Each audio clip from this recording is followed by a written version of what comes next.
नमस्कार दोस्तों, PW only IAS पर एक बार फिर से आपका बहुत बहुत स्वागत है। दोस्तों, UPSC aspirants R be like, साला ये दुख काहे खत्म नहीं होता बे। इतनी परेशानी, इतनी परेशानी। एक फॉर्म फिल करने में यूं लगता है जैसे एक पहाड़ चढ़ दिया हो। और अब की बार तो यूपीएससी ने फॉर्म फिलिंग प्रोसेस को एक रॉकेट साइंस से कम भी नहीं छोड़ा है। एक लंबी मैराथन पहले कवर करो, फिर उसमें छोटी मोटी अगर ऊपर नीचे गड़बड़ियां हो गई हैं तो फिर हल्की हल्की स्प्रिंट भी आपको लगानी पड़ेगी। और इसके चलते एस्पिरेंट्स बहुत ज्यादा परेशान हो गए। और एस्पिरेंट्स की परेशानी को देखते हुए यूपीएससी ने भी कुछ अपनी अप्रोच में चेंज किया है। और यूपीएससी अभी बिहेव कर रही है एग्जैक्टली वैसे जैसे कि उदय शेट्टी करते थे कि भाई पहले तो हाथ पांव तोड़ दो और फिर अब उनको हॉस्पिटल पहुंचा करके और उनका ट्रीटमेंट करवा दो। दैट मीन्स दिल की तो यूपीएससी साफ है। बट अभी जो अपडेट आया है ना, वो अपडेट आपको वाकई में रिलीफ देने वाला है, पहली चीज। दूसरा, इसके चलते कुछ कंफ्यूजन, कुछ प्रॉब्लम्स भी हो सकती हैं, बट स्टिल ये एक रिलीफ देने वाली एक सिचुएशन यूपीएससी ने क्रिएट की है। या फिर हम ये कहें कि यूपीएससी ने फाइनली अपनी गलती मानने की शुरुआत की है या मान ली है कि भाई हमसे कुछ एरर्स हुई है, स्टूडेंट्स को ये प्रॉब्लम आ रही है। अब वो क्या करेक्शंस आप कर सकते हैं, क्या क्या चीजों को आपका यूपीएससी के द्वारा एड्रेस किया गया है, वो मैं डिटेल्स आपको बता देता हूं। तो ये है नोटिस, ठीक है, important notice for the aspirants candidate of civil service preliminary examination 2025। अभी क्या है, बहुत सारी क्वेरीज, बहुत सारे क्वेश्चंस यूपीएससी के पास गए कि कैंडिडेट्स को फॉर्म फिल करने में प्रॉब्लम आ रही है। और उसमें सबसे ज्यादा प्रॉब्लम कहां पर आ रही है, वन टाइम रजिस्ट्रेशन ओटीआर में। ये तो आपने भी अच्छे से एनकाउंटर किया होगा। बट यहां पर क्या क्या चीजें अलाउ की है, किन चीजों पर ध्यान देने वाली बात है, वो मैं आपको 1 to 1 बता देता हूं। सबसे पहली तो चीज ये है कि ओटीआर प्रोफाइल जो है आपकी, जो आप लॉगिन के टाइम पे शुरुआत में तैयार करते हैं, उसमें कुछ पोर्शन को एडिटेबल बनाया है, कुछ पोर्शन को अलाउ किया है कि आप एडिट कर सकते हैं।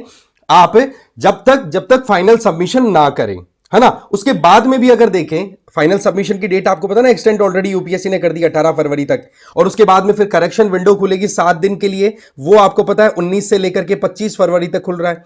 तो कुल मिलाकर के हम यहां पर ध्यान दें कि आपको यहां पर अलाउ किया जा रहा है कि ओटीआर में आप इन पोर्शंस को चेंज कर सकते हैं। पहला जो ऑप्शन आता है ना, have you ever change your name, है ना, उसमें चेंज करना अलाउ किया। कैसे किया जा सकता है वो मैं बता दूंगा आगे, ठीक है। Number 2, gender. वैसे जेंडर नॉर्मली हर कोई अपना प्रॉपर फिल कर देता है, बट आपको मैं एक केस बताता हूं। काउंसलिंग में इशू आया था कि एक लड़की थी, वो एक्चुअल में फिर बाद में उसने फॉर्म फिल कर, मतलब शुरुआत से जो डॉक्यूमेंट्स है वो फीमेल के फॉर्म में बने हुए हैं, बट अल्टीमेटली उसने डिसाइड किया कि हाँ जी मैं तो मेल बनना चाहती हूँ या चाहता हूँ, जो भी आप कंसिडर करें। तो ऐसे भी इश्यूज आते हैं, तो जेंडर वाला मामला। इसके अलावा माइनॉरिटी स्टेटस हो, और क्लास 10th की जो बोर्ड एग्जामिनेशन का आपका फाइनल मार्कशीट में जो रोल नंबर है वो, अगर इनमें कहीं एरर हुई है आपसे तो आप इनको करेक्ट कर सकते हैं। इसका मतलब यहां पर बिग यस है अगर आपसे करेक्शन के बारे में कोई डाउट आ रहा हो मन में। फिर बात आती है कि किन चीजों को आप ओटीआर में चेंज नहीं कर सकते। एब्सोल्युटली नॉट कहां पर आ जाएगा, तो वो है, एक तो आपका जो 10th क्लास की मार्कशीट में जो आपका नेम है ना, वो आप चेंज नहीं कर सकते। वो तो यूं मान लो एकदम पत्थर की शिला पे लिखा गया। इसके अलावा आपकी डेट ऑफ बर्थ चेंज नहीं कर सकते हो, पिता का नाम, माता का नाम, मोबाइल नंबर और ईमेल आईडी, इन चीजों को आप चेंज नहीं कर सकते।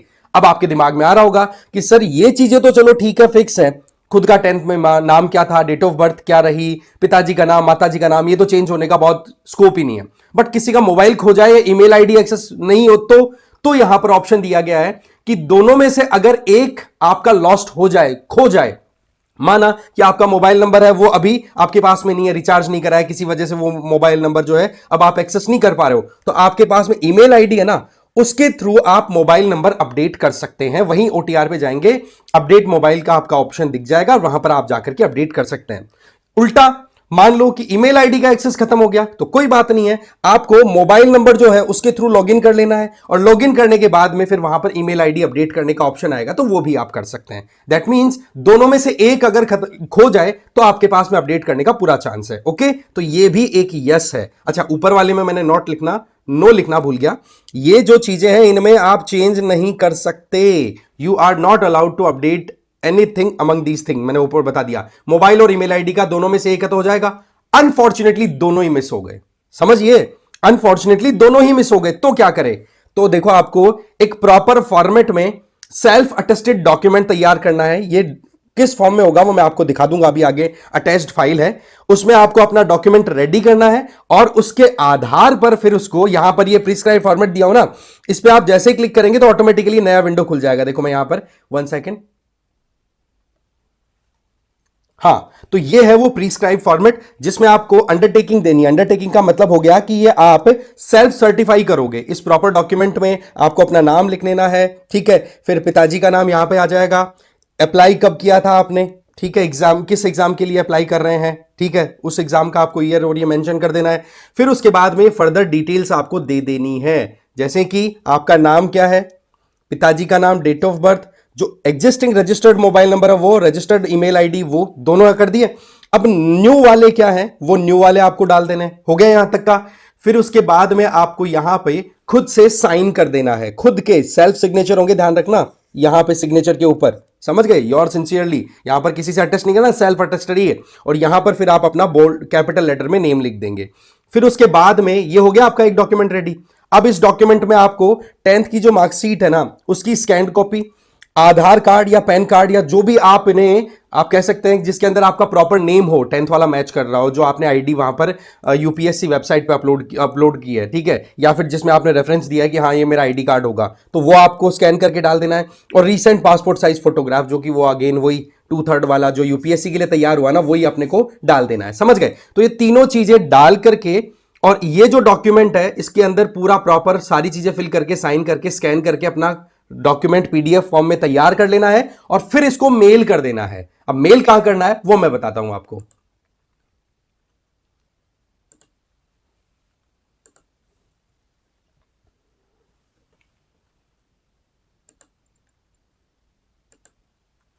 और मेल आईडी है OTR-UPSC@gov.in। इस पे आपको फिर वो पीडीएफ है वो मेल कर देनी है, समझ गए। तो ये एक सिंपल सा आपका, सिंपल तो क्या बोलेंगे, थोड़ा डिफिकल्ट सा प्रोसेस है, बट वही है मजबूरी की भाई मोबाइल नंबर मेल आईडी आपसे लूज हो गए, आप छोड़ चुके हैं इस वजह से, ठीक है। तो ये आपको कोई डाउट वाली चीज नहीं होनी चाहिए। फिर आती है बात कि जो person with benchmark disability candidates थे उनसे ये पूछा गया था कि आप अपने साथ में अपना खुद का जो स्क्राइब लेकर के आना चाहते हैं। भाई सीधी बात है, वो लिख नहीं पाते हैं और उनको डिक्टेट कराने के लिए, हेल्प करने के लिए एक इंडिविजुअल साथ में सपोर्ट में चाहिए, तो स्क्राइब बोल देते हैं उनको। तो प्रीलिम्स के लिए भी पहले मांग लिया था। प्रीलिम्स के तो चलो ठीक है, जेन्युइन सी बात है, प्रीलिम्स में आप स्क्राइब लेकर के आएंगे तो पहले उनकी डिटेल आपको सबमिट करनी थी, बट मेंस का भी पहले मांग लिया गया था, है ना। अब क्या कर दिया है कि मेंस, अब आपको पता है प्रीलिम्स पहली चीज तो क्लियर होगी कि नहीं होगी, पॉइंट नंबर 1। पॉइंट नंबर 2 कि जिस बंदे का नाम मेंस के हिसाब से यहां पर स्क्राइब के फॉर्म में लिखवाया है किसी इंडिविजुअल ने, जो कि पीडब्ल्यूबीडी कैटेगरी से आता है, तो वो मेंस तक रहे ना रहे, उनकी दोनों की दोस्ती रहे ना रहे, वो कहीं दूर चला जाए, कोई भी चीज हो सकती है ना। तो ऐसे में फिर यूपीएससी ने एक स्कोप छोड़ दिया कि बोलो मेंस के लिए आपको अपडेट करने का पूरा स्कोप दिया जाएगा जब आपकी प्रीलिम्स क्लियर हो जाएगी। तो उसके बाद में आप जो ओपन होगी विंडो, उस विंडो के टाइम पे आप डिटेल अगेन डाल सकते हैं मेंस वाले स्क्राइब के लिए। तो ये एक थोड़ी सी रिलीफ की बात है। फिर बोला है कि जिन कैंडिडेट्स ने अपना नेम चेंज किया है, वैसे देखा जाए तो नेम चेंज करने से संबंधित हमें क्या करना होता है भाई, सीधी बात है। सबसे पहली चीज तो आपका रेफरेंस पॉइंट, जैसे हमने ऑलरेडी देखा है कि मैट्रिकुलेशन 10th क्लास में जो आपका नाम है आप उसको चेंज नहीं कर सकते, बट है ना, अब इस फॉर्म ओटीआर में भी है ना, बट बाकी डॉक्यूमेंट्स में आपका नाम डिफरेंट है, तो आपको क्या करना है, नोटरी वाले के पास जाना है और वहां पर जाकर के एक एफिडेविट तैयार कराना है कि 10th क्लास में मेरा ये नाम है, बाकी डॉक्यूमेंट्स में मेरा ये नाम है, और ये सारे जो नेम है वो मेरे ही हैं। इस तरीके से आपको एक प्रॉपर एफिडेविट बनाना है। और फिर आप जाएंगे वहां पर सदर तहसीलदार, तहसील के पास में हो जाएगा ये काम, वहां पर सदर तहसीलदार बोल दो या नायब तहसीलदार बोल दो, उनके पास जाकर के वो अपना डॉक्यूमेंट सबमिट कर दो और वो उनको बोलो कि भाई ऐसे ऐसे करके गैजेट नोटिफिकेशन में इस चीज को हमें मेंशन करवाना है। तो वहां पर फिर आपके जो लोकल 2 न्यूज़पेपर्स हैं उनके अंदर आपका वो गैजेट रिलीज होगा, जिससे कि किसी को कोई ऑब्जेक्शन हो नाम को लेकर के तो ऑब्जेक्शन कर सके, और वो फिर बाद में जो गैजेट नोटिफिकेशन वाला जो पोर्शन हो गया वो आपका एक प्रूफ हो जाएगा कि हाँ भाई मेरे पास में ये डॉक्यूमेंट है, इसके आधार पर मैं ये साबित कर रहा हूं कि हाँ जी मैंने मेरा नाम जो चेंज किया था वो एकदम करेक्ट है, उसमें कोई कोताही वाली है या फिर धोखे वाली बात नहीं है। फिर उसके बाद में आप जो विंडो मिलेगी, विंडो अगेन वही प्रेजेंट अपलोड करने की क्या चल रही है, 18 तारीख लास्ट डेट तो वैसे है, और 19 से 25 तारीख तक आप करेक्शन कर ही सकते हैं अपने फॉर्म में, है ना। तो उस टाइम पर आप इसको अपलोड कर दें, समझ गए। तो ये हो गया आपका। फिर पीडब्ल्यूबीडी कैंडिडेट्स की बात करें तो उनको जो सर्टिफिकेट दिया हुआ है यूडीआईडी सर्टिफिकेट, जो कि मिनिस्ट्री ऑफ सोशल जस्टिस के द्वारा दिया होगा, या फिर कोई ऐसा पीडब्ल्यूबीडी सर्टिफिकेट जो कि कमीशन यूपीएससी की वेबसाइट से आपने इशू करवाया है, तो वो दोनों वैलिड है, उसमें कोई प्रॉब्लम नहीं है। ये भी एक कंफ्यूजन आपका क्लियर हो गया। फिर आता है कि कैंडिडेट ने अगर कोई इंटीग्रेटेड मास्टर डिग्री की है, भाई सीधी बात आपसे पूछा गया है कि आपने यूजी अंडर ग्रेजुएट कोर्स क्या किया है और पीजी कोर्स क्या किया, उसकी डिटेल आपसे पूछी गई है। अब कुछ लोग ऐसे हैं जिन्होंने बीए एमए एक साथ कर लिया इंटीग्रेटेड, किन्होंने बीटेक एमटेक एक साथ कर लिया, किन्होंने एलएलएम और एलएलबी और एलएलएम दोनों इंटीग्रेटेड कर लिए। तो दोनों जगहों पर एक ही डिग्री का नाम आप मेंशन कर दें, कोई प्रॉब्लम नहीं है, सेम नेम चल जाएगा।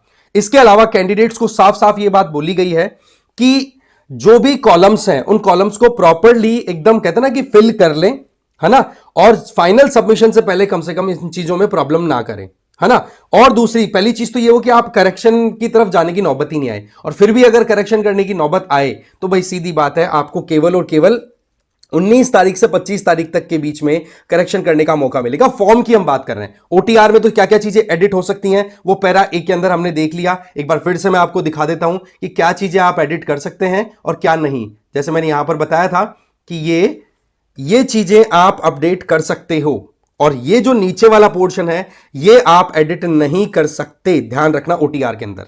आई बात समझ में। पर फिर भी बहुत सारे इश्यूज अभी भी अनएड्रेस्ड है।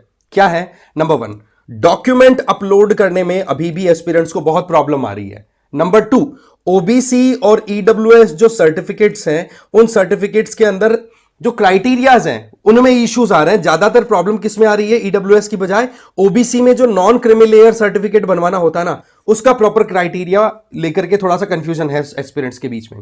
और तीसरा सबसे इंपॉर्टेंट आ रहा है कि जो कास्ट सर्टिफिकेट है, पर्टिकुलरली एससी एसटी की हम बात कर रहे हैं, क्योंकि यहां पर जो मामला उलझ रहा है वो सेंटर वर्सेस स्टेट लिस्ट का पड़ रहा है कि स्टेट ने किसको एससी में डाल रखा है, किसको एसटी में, और किसको सेंटर ने डाल रखा है। तो ये जो कंफ्यूजन है ना, ये कहीं ना कहीं अभी भी बरकरार है। इसीलिए मैंने बोला ये दुख काहे खत्म नहीं होता रे भाई। ठीक है, बट अगेन कुछ तो रिलीफ मिली, एक इंपॉर्टेंट अपडेट आया था, सोचा आपसे शेयर किया जाए। ठीक है, आई होप आपको ये सेशन अच्छा लगा होगा या फिर आपके काम आया होगा। Thank you very much.